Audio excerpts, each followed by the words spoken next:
ओम श्री गणेशाय नमः। मैं डॉक्टर सतीश कुमार झा, सहायक प्राध्यापक, गुरुकुल संस्कृत महाविद्यालय बैरगनिया, सीतामढ़ी। आज की ऑनलाइन कक्षा में उपशास्त्री द्वितीय खंड के छात्र छात्राओं का स्वागत करता हूं। आज की कक्षा अनिवार्य प्रथम पत्र संस्कृत सामान्य विषय की होगी। इस पत्र में आज हम लोग बहुव्रीहि समास के बारे में पढ़ेंगे। पूर्व के पाठ में हम लोग बहुव्रीहि समास को पढ़ चुके हैं, पुनरावृत्ति के क्रम में भी पढ़ चुके हैं। पुनः अब एग्ज़ाम का डेट भी निकल चुका है। 15 से आप लोगों की एग्ज़ाम होने जा रही है। फिर भी आज पुनः इसका हम लोग पुनरावृत्ति करेंगे। बहुव्रीहि समास। अन्न पदार्थ प्रधानो बहुव्रीहि। अन्य पदार्थ प्रधानो बहुव्रीहि। बहुव्रीहि समास में अन्य पद की प्रधानता रहती है। अन्य पदार्थ प्रधानो बहुव्रीहि। बहुव्रीहि समास में अन्य पद की प्रधानता रहती है। पूरा समस्त पद किसी अन्य पद का विशेषण बन जाता है। बहुव्रीहि समास में समस्त पद किसी अन्य पद का विशेषण बन जाता है। इसी से इसका लिंग, वचन आदि अन्य पद के अनुसार रहता है। बहुव्रीहि समास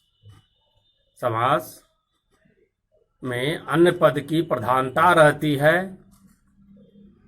समस्त पद किसी अन्य पद का विशेषण बन जाता है और इससे इसका लिंग, वचन आदि अन्य पद के अनुसार रहता है। जैसे पीतम अंबरम यस्य स पीतांबरः। जैसे पीतम अंबरम यस्य स पीतांबरः।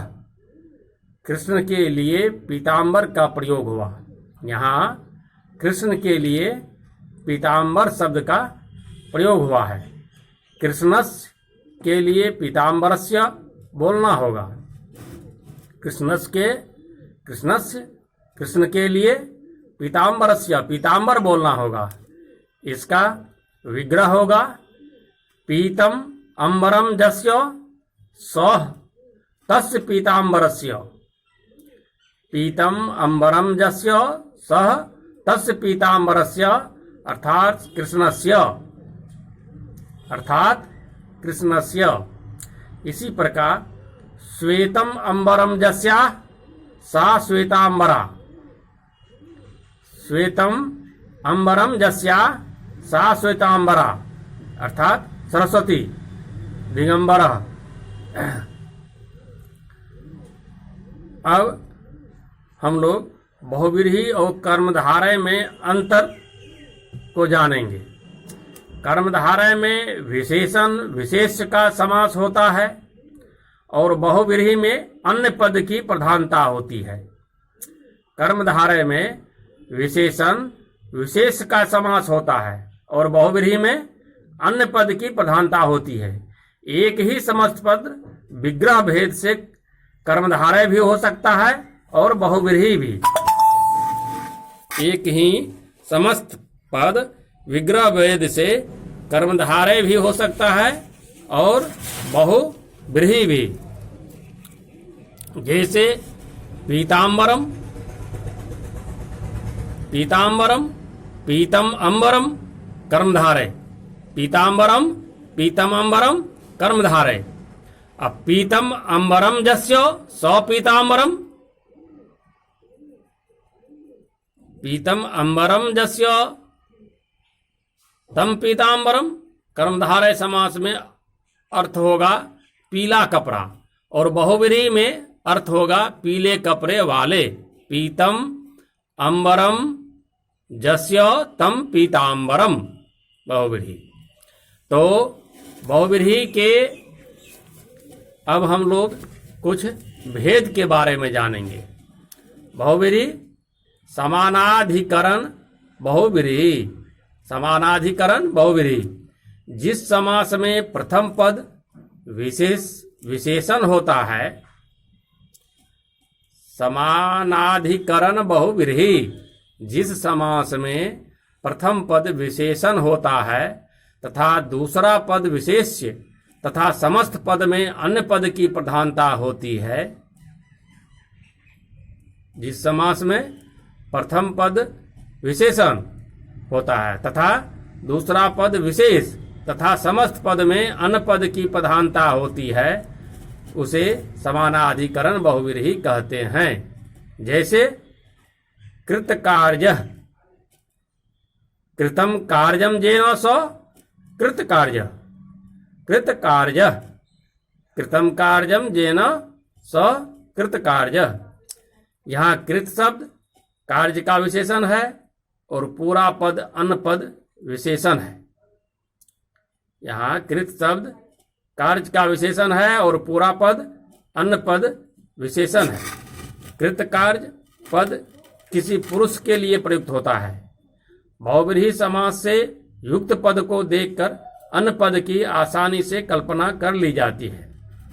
बहुव्रीहि समास से युक्त पद को देखकर अन्य पद की आसानी से कल्पना कर ली जाती है। इसी प्रकार जीतानि इंद्रियाणि येन स जितेन्द्रः, जीतानि इंद्रियाणि येन स जितेन्द्रः, श्वेतांबरा आदि। अब व्यधिकरण बहुव्रीहि, व्यधिकरण बहुव्रीहि, इसके पदों में भिन्न भिन्न विभक्ति रहती है। व्यधिकरण बहुव्रीहि में के पदों में भिन्न भिन्न विभक्ति रहती है और विशेष विशेषण भाव नहीं रहता। इसमें विशेष विशेषण भाव नहीं रहता। जैसे चंद्रः शेखरः जस्य स चंद्रशेखरः, चंद्रः शेखरः जस्य स चंद्रशेखरः, खड्गः पाणो जस्य स खड्गपाणि, खड्गः पाणो जस्य स खड्गपाणि। चंद्रशेखरः में पद है, चंद्र और शेखर दोनों में विग्रह करने के समय भिन्न भिन्न विभक्तियां लगी है। अब कर्म व्यतिहार बहुव्रीहि,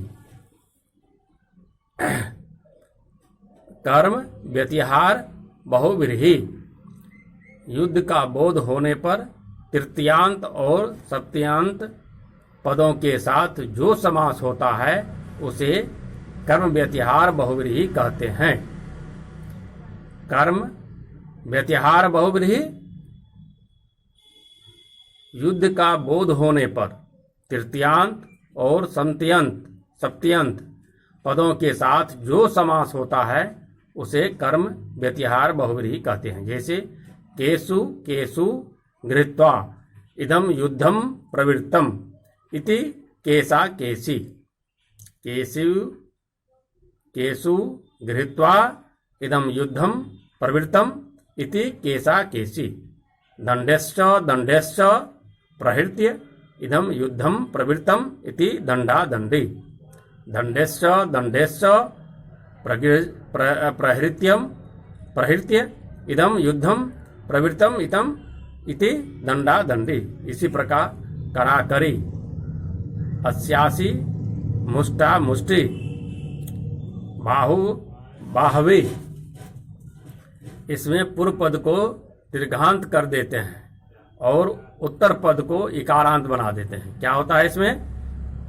कर्म व्यतिहार बहुव्रीहि में पूर्व पद को दीर्घांत कर देते हैं और उत्तर पद को इकारांत बना देते हैं।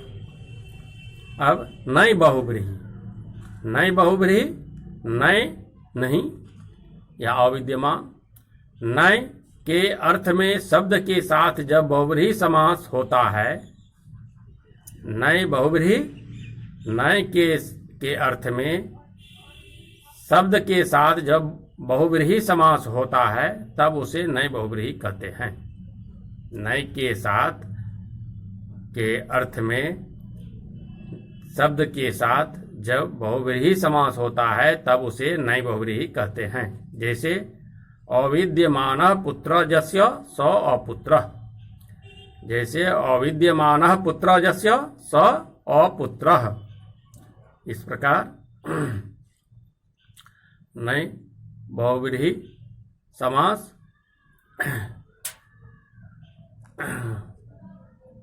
में जो है, जैसे अविद्यमानः पुत्रः यस्य स अपुत्रः।